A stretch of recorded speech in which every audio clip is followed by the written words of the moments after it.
ஒரு அண்மை செய்தி, பிக் பிரேக்கிங் நியூஸ். சென்னையில் உள்ள கலைஞர் நூற்றாண்டு சிறப்பு மருத்துவமனையில் இன்று காலை 10:30 மணிக்கு ஒரு கோர சம்பவம் நடந்திருக்கிறது.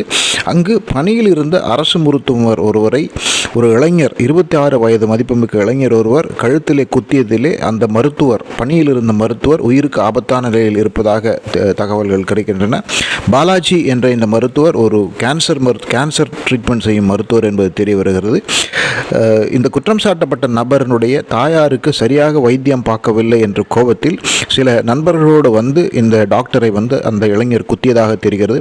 26 மதிப்புமிக்க அந்த இளைஞரை மருத்துவமனையில் பணியில் இருந்தவர்கள் துரத்தி பிடித்திருக்கிறார். அந்த நபர் கைது செய்யப்பட்டிருக்கிறார். கழுத்திலே குத்துப்பட்ட மருத்துவர் உயிருக்கு ஆபத்தான நிலைமையிலே மருத்துவமனையிலே சிகிச்சை பெற்று வருவதாக தகவல்கள் தெரிவிக்கின்றன.